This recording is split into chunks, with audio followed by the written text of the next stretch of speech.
Jesus Christ is my saviour, and I don't believe in all spirits and alter egos. God is with me, nobody can be against me. And if you're entering spirits and stuff into your body, you can't win, you've already lost. Hey guys, it's Kayo. Welcome back to my channel. And if you are new, welcome. I believe that this might be the best video to stumble upon, simply for the fact that you actually get to know me, like know a little more about me. I have been unctioned and led to make this video for the longest now, probably for the past couple of months. It's really been hard for me. That's why I haven't been posting as much, besides my last video that I already had in my gallery. It's been hard for me to make this video. I tried making it, then the sound quality was off, and I just recorded an hour worth of this testimony and the mic cut off. And you know what? I just feel like I cannot move on if I do not do this testimony. I feel like maybe this is a good thing though that it didn't work out, because I've gotten really emotional speaking about it, and I believe this time I could just carry myself, just be. I want to be obedient to Christ. This will be a channel that has godly content that is actually led by Christ. The Lord is willing, like sometimes humans go off and do their own thing, and I hope that's not the case for me. But as for right now, the headspace I'm in, this channel, it means nothing if the Holy Spirit is not guiding me. But I'm just gonna get into it because I've already wasted so much time. I'm just gonna start from my childhood. I do have a list so that I could kind of stay on track. I don't want to be everywhere, but the story is kind of everywhere. I just want to make a disclaimer that just because I am telling you the trials, the tribulations, the pains, and everything, it doesn't mean that my life did not have joy, that I did not have joyful moments with anybody that I'm gonna mentioned in the story, or anybody that played a part in my testimony or anything like that. I've had great moments with each and every one of these people. I'm just telling you guys how I was broken enough to receive Christ, humble enough to actually be in a place where I can receive Him. So, this is the testimony of how I got there. And I'm going to start from when I was young. I struggled a lot when it came to rejection and feeling like I wasn't good enough, shame and feeling unworthy, and all these things, like feeling like people didn't love me, like no one cared about me, that it didn't matter if I were to live or to not live. It didn't matter. So when I was a child, I was a very outgoing and outspoken child. I would say a lot of things that will get me in trouble, and you know what? I won't say that I didn't deserve it, because even if some things was true, I would just be the kid to speak my mind. And growing up where I'm from, sometimes it's rude. And I can understand that now, especially like it's rude to say certain things to an adult, even if it's true. And growing up, that's how I was. I would say that compared to my siblings, I was very different. I think I handled things in ways that other people wouldn't have. So um, I always felt ostracized. I always felt rejected, like I didn't fit in, like I didn't belong, and also like no one liked me, because they weren't shy to point out my differences. As you start to be exposed to more people, as in children in school, different teachers and different mentors and things like that, you start to get exposed to everyone's opinion about you, and it really affected how I see myself from a young age. I felt like the devil would try to implement in my head that I was nothing, that I didn't matter to nobody, and that the world would be better if I wasn't here, and my family would be better if I wasn't here. So that's kind of how I felt growing up over time, and it just started to build up through every situation that put me in that same headspace or whatever. I did not know my dad, and over time, it really did have an effect on my mind because my dad wasn't around.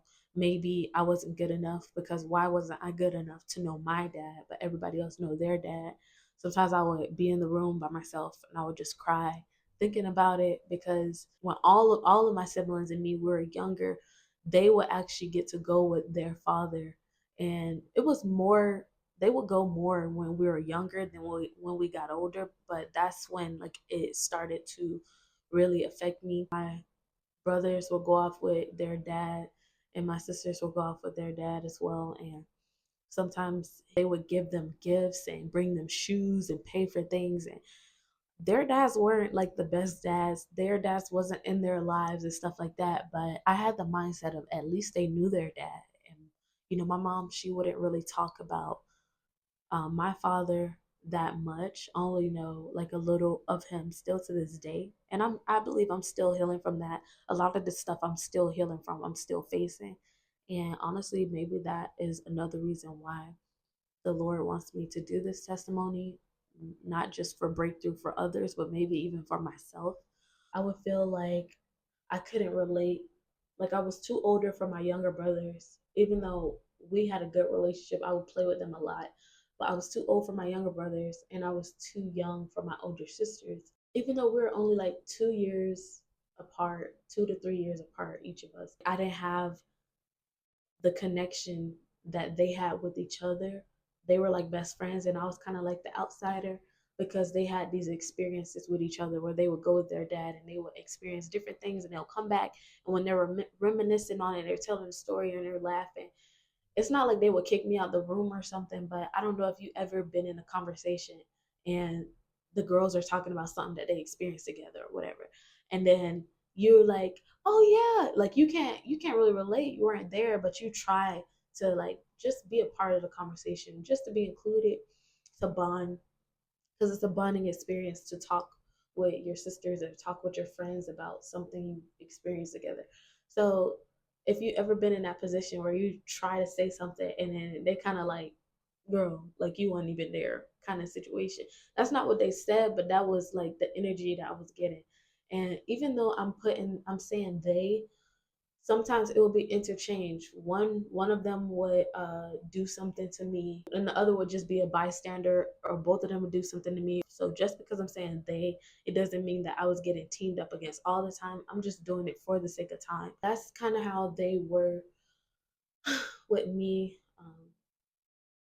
Sometimes we will have good times, but a lot of times I felt like I just couldn't get in where I fit in. It's like I didn't fit in, like I didn't have a place.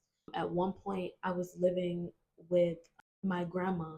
I'm not really sure of these timelines, y'all, so just bear with me because it might be all over the place. I was living with my grandma at the time, and she was living with her sister. So we were both living together at her sister's house, and her sister had a daughter. She was an older woman, she had children.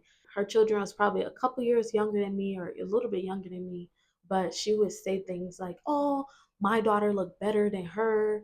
Like, my daughter looked better than Michael, which is, that's my name, y'all. If y'all don't know, my name's Michael. She would say things like that. And I was a little girl at the time. I was still in elementary. My grandma would take me to my mom's house, and my mom would do my hair in these pretty braids and put beads on it. And my hair was so long, and she would do it in these pretty styles.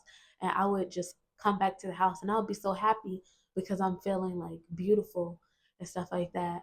My cousins will be like, "Oh, she thinks she all that," and they would say stuff like that, like my distant cousins that live there. And it really had an effect on me because like I was already struggling with rejection, and um in the time that I was not living with my mom, I really I missed my mom. I wanted to be around her. I wanted to have that connection. Like I was longing for my mother. At some point I was living with my mom again, and I remember my sisters, they went off with their dad, and I don't remember if I begged my mom to stay at our neighborhood friend's house or if she allowed me to. I probably feel like I would have begged because I was in that mindset. Every time my sisters would leave, I would feel sad and down and stuff like that. Even though I felt like me and them weren't as close, I felt like it would get better over time as they stayed and we would like do stuff. I feel like some days it's good, some days it's bad, you know. But I would always get sad when they left. And one time they left, and my mom let me spend the night to one of the girls' house that lived in the neighborhood, and they were around the same age as my sisters. And one of my sisters is 2 years older than me, and one of my sisters is 3 years older than me. So basically, when I was in middle school, they were in high school. When I was in elementary, they were in middle school. So even though we weren't that far apart in age, the mindsets was different because an elementary school goer doesn't think like a middle school goer, and a middle school goer doesn't think like a high school goer. So I feel like there was always kind of like that separation there. Um, but yeah, back to the story. I went to spend the night to these girls' house, and they ended up opening me up to sexual perversion. Um, they made me do things to them, and they did things to me. They touched me in sexual ways, and I just remember after leaving that night from there, like I just felt I got so sick. I got a stomach virus. And now that I'm in Christ and I'm older, I'm like, what if that was spiritual because that door was open? But I don't know. I remember feeling shamed about it and feeling guilty and not knowing how to tell my mom what happened to me and what like everything that happened. And um I feel like from a young age, for sure, that the devil is trying to implement feelings of rejection, feelings of shame, sexual perversion, and like not knowing who I am into my life, because those are things that I was struggling with at a super young age. And over time, the exposure just increased. It is so funny because even though I can't remember a lot of things that happened, in my life in the past when I was like around that age, I can remember certain memories like after I got sick and I had a stomach virus and my mom was telling me, "Oh, if you lay on your left side, you'll start to feel better." And she would say stuff like that to me, and I still remember that to this day. And anytime I have a stomach ache, I'm just like, I'm gonna lay on my left side. But okay, I'm going off, I'm getting back, I'm getting back. So as time went on, growing up, I started to become exposed to more sexual things. We ended up getting taken from my mom. And then I had to go and stay with my uncle and his wife. And his wife, she would do very strange things. Like she wasn't always mean, but she would have strange ways of punishing. And she would just do weird stuff, like make us shower outside naked, even though the shower works inside. Um, she would whoop us, and it's so weird because my uncle was the opposite. He never hit us. He was always kind. If she said we couldn't have two popsicles, he would sneak us another one. Like it was the dynamic in the house was very weird. But I just remember one day that I had wasted rubber bands, and she made me strip naked and lay on the bed, and she whooped me with a fly swap. And that's something that I can remember so vividly. But I feel like even though I can remember it vividly, I was so disconnected from it. Like I was living in two different realities, like navigating, becoming an adolescent, and then also having that trauma in the back of my head vividly, and just feeling shame and all of these things. And even that made me feel worthless. And I used to get excited when my mom would come to see us. She would bring gifts and all that stuff. And like I said, like I always longed to have a connection with my mom, and I felt like I wanted to tell my mom things like this, but I I feel like I couldn't because we didn't really have a strong relationship, a strong enough relationship where I feel like I could really, just pour out my heart.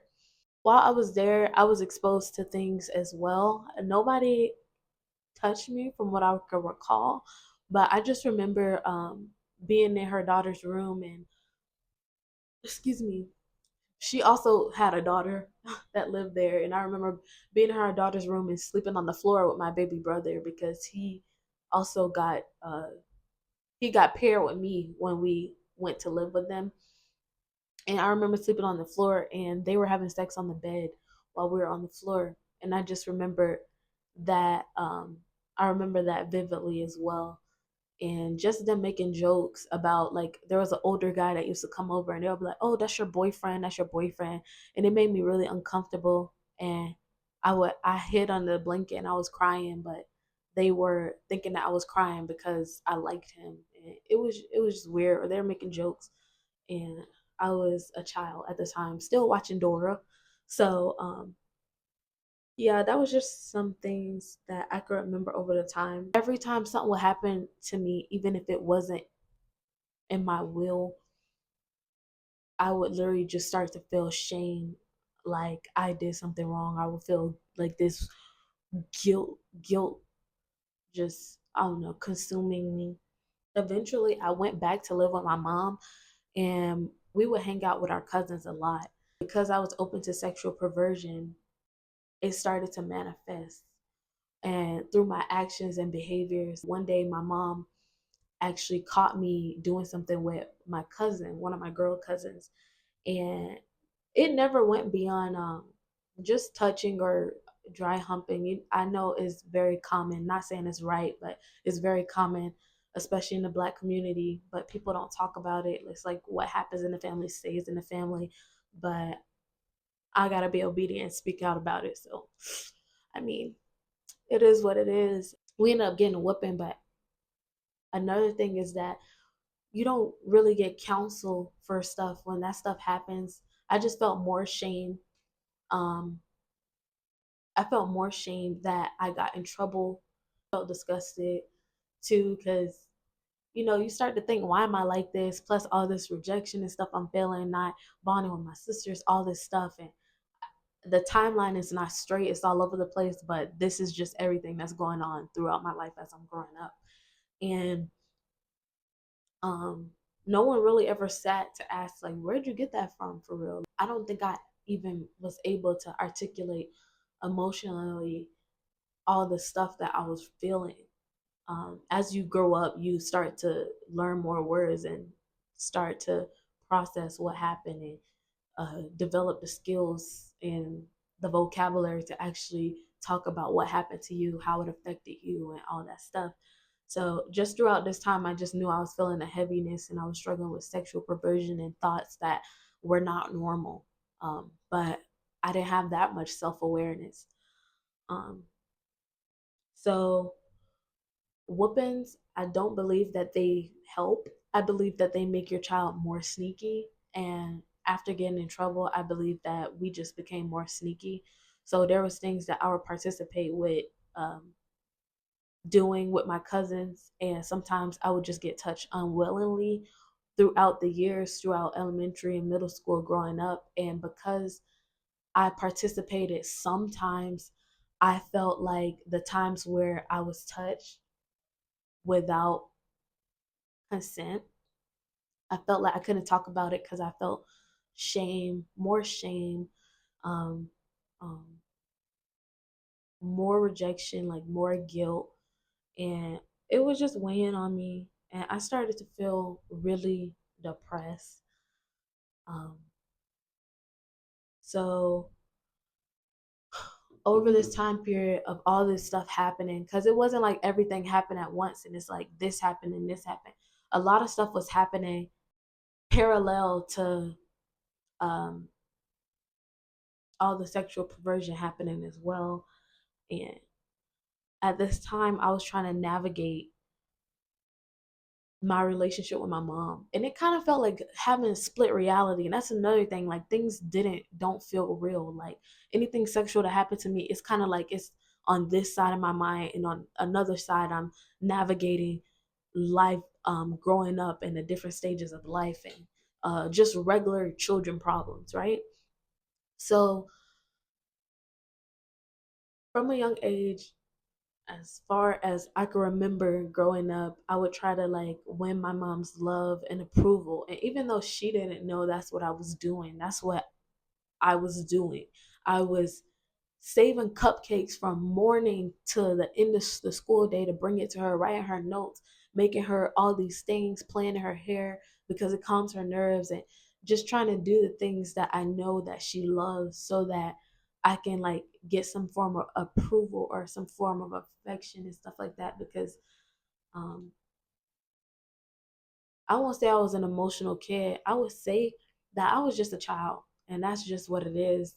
I don't feel like I was emotional, but I just feel like I was a child going through a lot, and I didn't have a lot of support when it came to um, emotional security, spiritual security, and all that different stuff like that, and just having a safe place to where I could talk.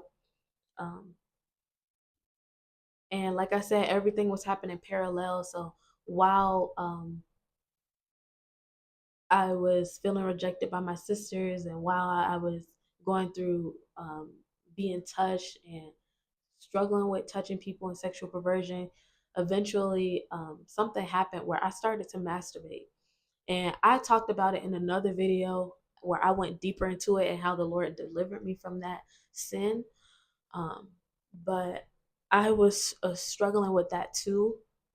And on top of all this, I just kept feeling ashamed. Like I was just so ashamed. I couldn't speak about it with anyone. And like I said, it was like I was living two different lives. I remember I was in sixth grade, so I'm in middle school at the time. And one day I was walking across the street to my best friend's house, my childhood best friend at the time. And she would always have these guys in her front yard. Not her, but like her mom, whatever. Like she knew the guys in the front yard. And there were a whole bunch of grown men always in the front yard. I don't know what they were doing. I was a child. Maybe they were gambling. Sometimes they would drink. Sometimes they would smoke. I don't really know what was the purpose of gathering there every day. But there was this one particular guy who used to hang out there, and he would talk to my dad and stuff. And my dad and him, they weren't like cool, like homeboys or anything like that, but like they would speak if they seen each other or something like that. I was walking across the street and walked past them, and nobody ever really tried me or anything like that. So I never felt uncomfortable to walk past them or anything like that. And a lot of times they would try to like protect us from, oh, get out the road if a car's coming or something like that.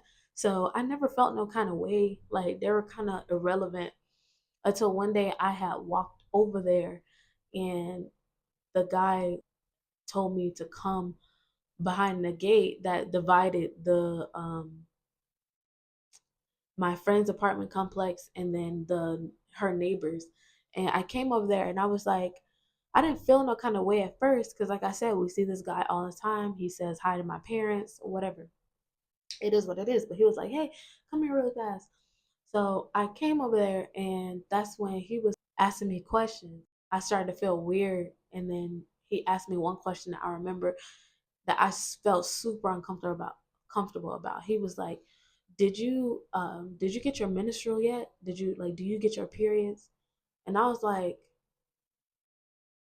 "No, I don't think so." Honestly, even that I didn't really know what that was for real. And you know what? I actually decided to tell my mom because that was the first time a man, like a grown man, actually ever came and said something like that. And I guess because of all the things that happened to me, that my discernment for that, I could feel that kind of energy. Like I didn't know what his intentions was, but I just knew I felt uncomfortable, and I was like, okay, this is a grown man. Let me go talk to my parents about it. And I ended up speaking to my parents, and I said, Mom, I have to tell you something. And I remember this day, we were actually in the kitchen, and she was like, what's up? I told her his name. I said, so and so pulled me behind the gate, and he told me to come behind the gate or whatever. And he asked me if I got my menstrual and something. And that's what she was like, what? And I was like, yeah. And she was like, when did this happen? And I was like, I think 3 weeks ago or 3 months ago. I don't know. Honestly, I did not have a good sense of time. I couldn't tell you 3 days from 3 weeks and 3 weeks from 3 months, even though I was in sixth grade. But intellect wasn't like a big thing that we were focused on here. Okay. Listen, I just know that I don't know if I gave the right time, but I didn't have the best concept of time, what time was. I really didn't know my left from my right for real. He told my dad, my stepdad, and he went and he talked to the guy. And then I guess the guy told him that that never happened, that wasn't true, and I was lying. So my dad came back to the house and he was like, "Oh, he said that he didn't do that. That's not true." And I was just like, "What? Like this man is lying. Like that is true. Like I wouldn't lie. Like I wouldn't make nothing up like that about a person." My mom was like, "Why'd you wait so long to tell us?" Cuz like I told you, I think I told her 3 weeks or 3 months or something, but I didn't know what time it really was. So I was just trying to give a time. Like I felt like even though she was saying why you waited so long to tell us, I felt like I was hearing, "I don't believe you because you took so long. And if that was true, you would have came and told me already." And that's literally how it processed in my head. And I felt betrayed because I didn't feel safe. And every time I would walk down the street with my friend or something, I didn't see him in a long time. But sometimes I would see him through shortcuts and stuff we would take, and he would look me dead in my eyes and he'll be like, "Lying, a little girl." And I will always feel so terrified. That's why I say, like, I feel like reality did not seem real to me because I was battling these things, but I was also having like a normal childhood alongside of it. So I feel like I didn't even have time to process the stuff that was happening. It was like my life was just going. That added on to me feeling like I wasn't worth anything. That added on to me feeling rejected. It made me feel like I really, really couldn't talk to my mom about anything. I don't really know what gave me the confidence to actually tell her that, but I'm glad I did. And like I said, over the time, I kept being touched by different people, by friends and family friends that would come over. I'm talking about young people and people like around my age or a little bit older than me and stuff. And honestly, it's like it happened, and then the next day we just gonna act like it didn't happen, like it didn't even exist. And like I said, I was struggling with shame. At some point I started to feel depressed, and I started to get thoughts that were very suicidal, suicidal thoughts, thoughts that were about harming myself, about like, "Oh, I should just jump in the road while a car is coming." And that thought would play over in my head over and over, like it was really a sickness. Sometimes I would just pull at my hair, or I would just be so frustrated. As I was growing up, people was constantly telling me, I would hear, "Oh, you got a nice shape." And over the years, I would hear stuff like that as a child, like, "You got a nice body," and stuff like that. It didn't make me feel good, but at the same time, I would also hear people saying, "You think you're all that. You're too outspoken. Why don't you just be like your sisters?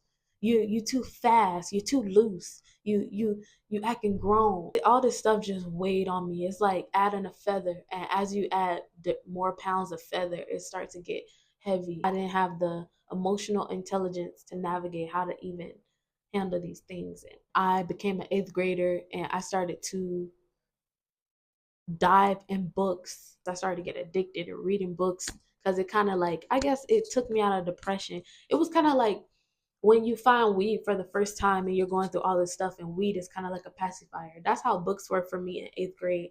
I used to read books I ain't have no business reading, let me be honest, some of them. And every time a book would end, I would feel like the depression come back to, like, I don't know what life is and all that. And it really felt like my life was not real. Like I was living in different realities. And I was still hanging out with my friends, having a normal childhood, but it was just like I was going through all this stuff in the dark.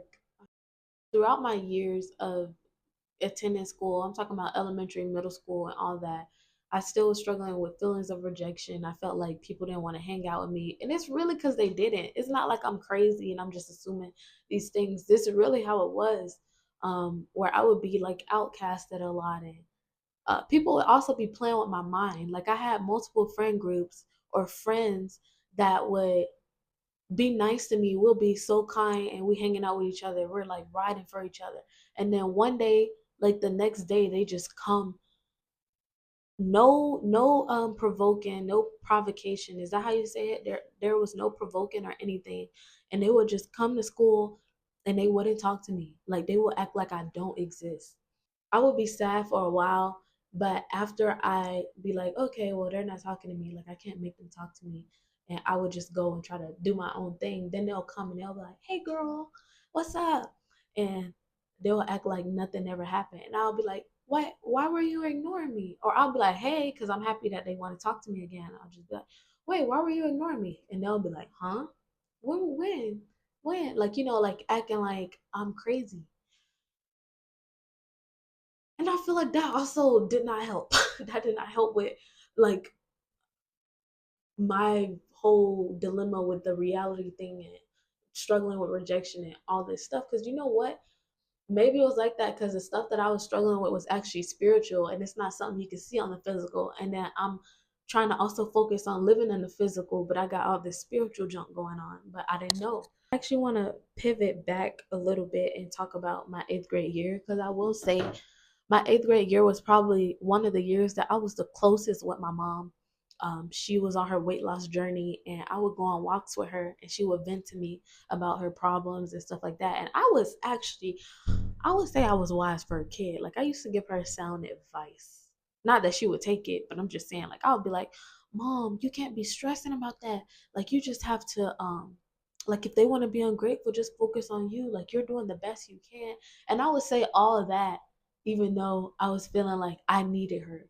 But I was just happy in that time to like I needed more from her, but I was happy in that time to just be walking with her and just her talking to me and stuff like that. But as I got in high school, I feel like we drifted away more. So I ended up meeting this group of friends that I won't say they were good influences, but they could really relate to a lot of experiences I had. So we bonded, and honestly that was my life. Like they were like my life. I love hanging out with them. We would go, we would smoke, we would drink, we would skip school. My grades was plummeting.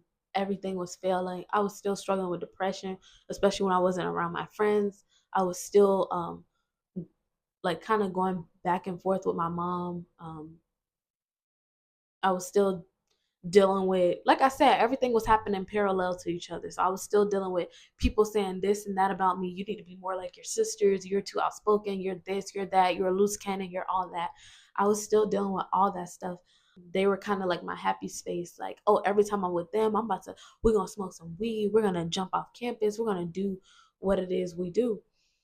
And I feel like I had so much fun that I shouldn't have been having, that I couldn't even focus on the bad stuff for real. And then summer came and me and my cousin ended up getting close and we started to hang out with these group of guys. Anytime we would come home, we would have to hear. I have little brothers, you get in arguments with your siblings and they start to say crazy stuff or things that they hear the adults talking about. So, but they don't know what they're talking about. So they're like, oh, you're a thought, this, that. They talking under your clothes, saying all this different kind of nasty stuff. And I felt so much resentment, like I was so mad. And then around this time, my older sister ended up having a baby and we were sharing the same room. They ended up getting rid of my bed and getting me like a cot, like this little. A cot is kind of like a trampoline thing. It's like a skinny foldable bed, and it has like a mat on it. I'm moving a lot and I'm using this mic, but that's what a cot was, and they got me that. But I never felt comfortable. I felt like I really didn't have a place. So I would always be at my auntie house. Even on school nights, I would be at my auntie house. Me and my mom would go back and forth a lot because people would try to get me in trouble.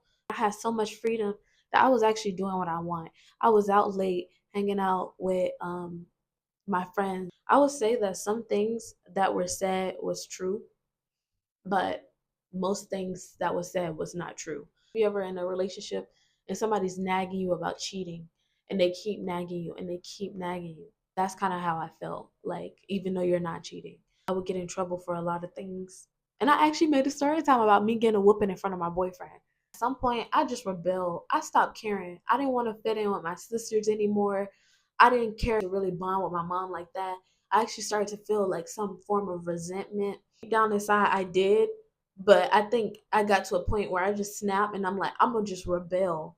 So I just started to do even more crazy stuff. Like I would start to hang out even later, smoke more weed, and honestly, when I was smoking, my life just felt so, I guess you could say, euphoric. Like I just felt so happy. Like this is the happy place. Like I'm high, I'm doing all this stuff, I'm experiencing all this stuff. Like I got freedom.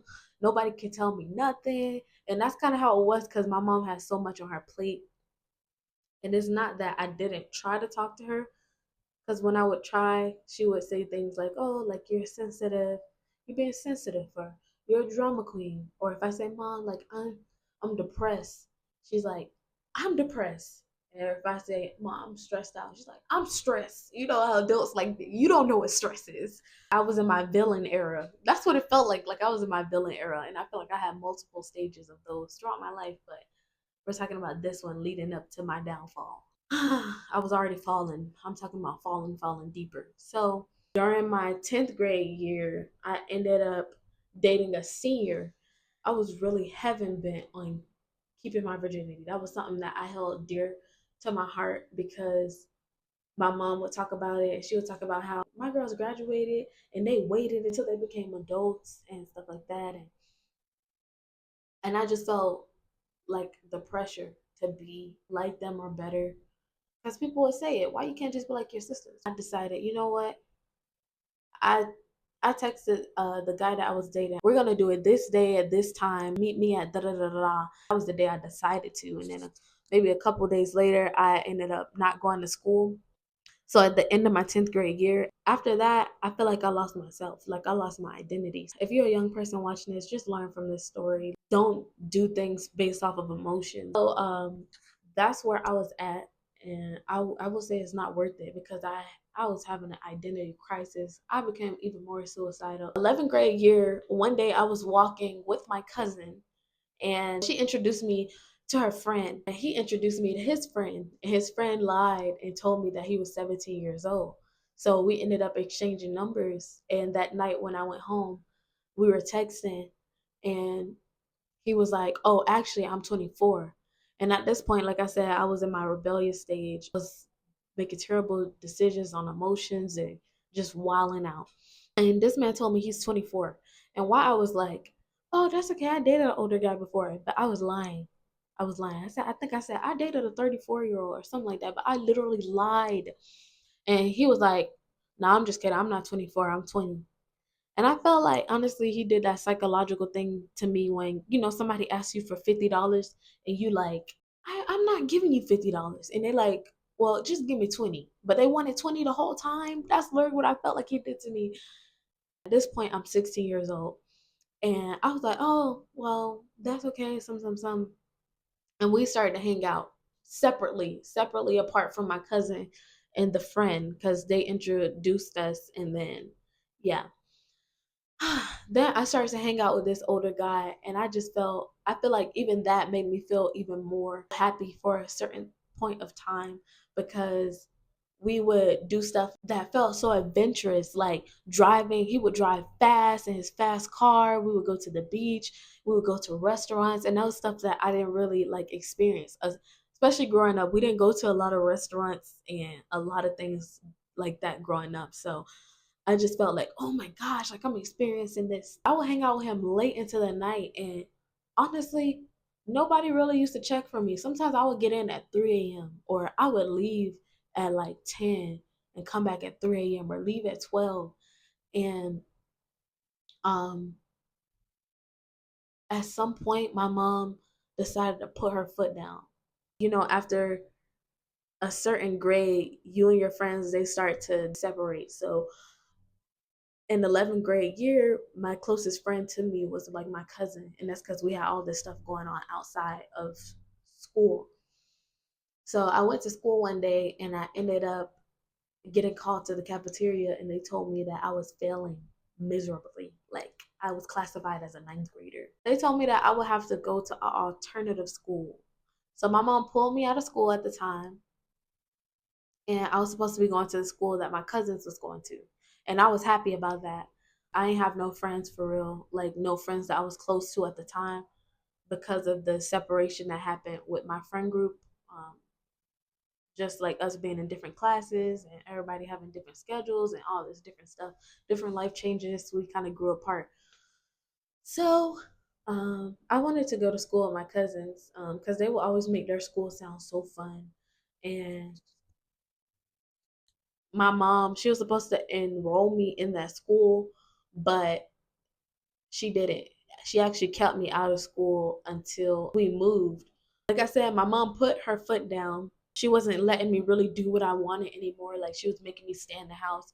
She was like, I can't go out at a certain time. If I want to hang out with my friends, it got to be in the front yard. Like she was really putting her foot down. There's a lot of in between stuff that happened in these stories, but I'm just trying to make this short. I was so mad because I'm just like, bro, all this time I just been doing what I want to do, and now I got to stay in the house. Like all this time I just been doing my own thing, and now you making me stay in the house. Now I got to come in at a certain time. Now I can't do this. Now I can't hang out with the guy because my mom will let me go hang out with him. Like I'll be like, oh hey, I'm going to hang out with so da da da da, and she would let me. And honestly, I lied to her about his age. I told her he was 18, which is so bad, and I am so sorry. I would not feel shame for it though because I asked for forgiveness for that, and it is what it is.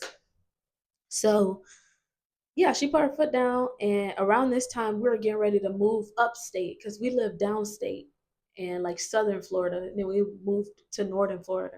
So, but right during that transition period, she was making me stay in the house and stuff like that, and I was just so sad and I was so mad because I wanted to see this guy. I wanted to hang out with my cousin more and do all these different things. And actually, while my mom was in northern Florida, I went and hung out with the guy and we got in trouble. My auntie was like, I'm calling the cops. It was a lot. And I made a story time on that as well. So I leave all these old videos up so that you guys can go and see my BC life, or like those are stories I was telling before I was in Christ. I left them up there so you can see where I came from, how far I've come, like my past and now my present, how much God has done a work in me. Glory be to God that nothing ever happened to me because I was doing a lot of stuff like in fast speeding cars, late night at the beach, like drinking and all this stuff. And I just shouldn't have been doing it. Um, but we ended up moving to northern Florida, and I was not in school at the time. And I was so depressed. I cut off all my hair. The suicidal thoughts, they were coming back stronger. I was drawing in my skin with pencils, not a razor, but just dragging the pencil in my skin until I seen blood. Like I was just so depressed. I remember one day I was actually talking on the phone with my sister, and I was crying to her, and I was saying like, my mom, like I can't, I feel like I'm not connecting to her. Like she doesn't want a relationship with me. And I remember just all of this stuff, like just crying to her. My sister was like, just go in your room, just be to yourself. And at this point, I actually had my own space, which I was thankful for. But I was also scared. I didn't feel peace. I was scared to sleep in the dark. And I was just very depressed. Like I said, I chopped off my hair. And then the worst thing that could happen happened. Like in the time where you're transitioning to a place where you don't have no friends, you're not in school, so you can't make friends. There's nobody outside to hang out with. You just stuck in the house. So that's how it was. So during the end of 11th grade year, I was stuck in a new city where I didn't know anybody. My phone broke, and before my phone even broke, the cousin that I was super close with, we kind of, I would say, drifted away because I was so far away. And it's hard when you're not in person to be like constantly talking to a person. Like it's hard to do the phone thing. So yeah, and even the guy that I liked and I was talking to, like he wasn't being consistent in texting, which he was never a good texter.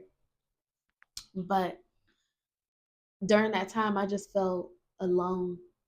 And then my phone, like I said, my phone ended up breaking and I didn't have no connection to nobody. So I'll ask my mom for her phone so I can download Instagram and text this boy and text my cousin. I would ask her for her phone all the time. And then at some point, my mom got tired of it because she like, dang, like every time I'm trying to use my phone, you got my phone. And I get that because I have her phone a lot. I asked her for her phone. She was like, no, go read a book. Honestly, I was struggling with a lot. I was just angry and I was feeling all these emotions. I felt shame. I felt all this stuff, depression, like I want to kill myself. I'm scared of the dark. Girl, it was too heavy. All of it was too heavy. Like I would just have moments where I'm in my room and I just break down. And I'm just crying and I would sleep all day and I would stay up all night. And it was a mess. So I was reading all the books that I was interested in the house, basically. One day I asked my mom for her phone again because this was a constant thing where sometimes I would ask her for her phone. She'll be like, go read a book. And I actually would. So because I was up all night, everybody else sleep, there's nothing to do. I'm not going downstairs to turn on the TV. I was actually scared of like the house and it didn't really feel like a home because there wasn't really like furniture. I didn't have a bed. One day I asked my mom for her phone and she told me, no, go read a book. And I said, I read all the books. And she was like, go read the Bible. And I was like, okay. And I actually went to the room and I opened the Bible and I did it out of spite. But I started to read and I just kept reading. As I was reading, I started to understand. Like, even though in the beginning I didn't understand, I was applying myself to reading because I gotta get through this. Mind you, like I said, I was reading it at nighttime because I was scared of the dark. I was scared to sleep in my room, scared to cut off the light. So I would have the light on all night and I would just be up.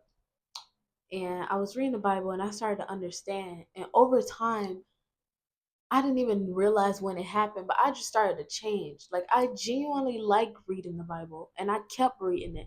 The next night I was reading the Bible. Like I was still asking my mom for her phone, but I genuinely kept reading the Bible and I started to understand everything.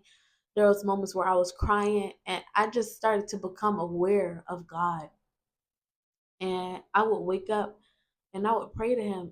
And it was like I was talking to my best friend. Like I would just talk and I would say, God, like I know you know how my day went, but I just want to tell you. And I would say all like I would just tell him about my day. I would tell him about my night. And it was like I started to feel better.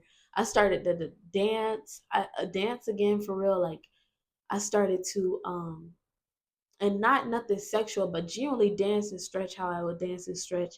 And I started to genuinely work out, take care of myself. I stopped scratching myself with a pencil. I stopped sleeping in the daytime. I started sleeping at night with the lights off, and I felt peace about it, just knowing that God was with me. And the fear, there was no fear in that time. Now, going back into school, God was like my biggest help in turning my life around. And honestly, that's where my walk with Christ started. And there was a lot of ups and downs, and there's testimonies even while I was in Christ of backsliding and all of this different things. But that was when I became aware of Christ. Because although I knew who Jesus was, I didn't have good examples of how I should live my life. I didn't have good examples of what it means to have faith. I didn't have good examples of what it means to love yourself, love your neighbor, love God. And if you made it this far in the video, honestly, I thank you for watching. I hope that it is a blessing because although I didn't have like one of those testimonies where God just swept in the room and there was a big angel that like lifted me up or anything, I did feel his presence just overwhelm me and I started to feel peace and I started to feel love and kindness and all that. And I started to feel like there is hope, like there was hope for me and I held on to that. So like I said, if you made it to this point in the video, I thank you so much for watching. And that is my story of how I became so broken that I was actually able to be in a position to receive God. My mind was open. But just know that this is a journey. And although I am in Christ and I am doing my very best to avoid temptation and to live my life a sinless life, you know, there's still struggles and temptations and discouragement and trials and stuff that come. So I want you to know that just because my story was I made it to Christ, it's not a happily ever after. There was a lot of ups and downs still, and there's a lot of ups and downs and spiritual warfare that I'm still going. I am so sorry, guys. My audio did cut off. I was just basically saying that I'm still going through spiritual warfare to this day. But giving my life to Christ was the best thing that I could have ever done for myself. And I believe that it is the best thing that anyone could ever do. It is a journey. There will be ups and downs. But as you come to Christ and you start to meet different communities and different people, you realize that we all went through something similar. We all went through pain. But God has never failed us, and that it was all for a purpose and that He is faithful.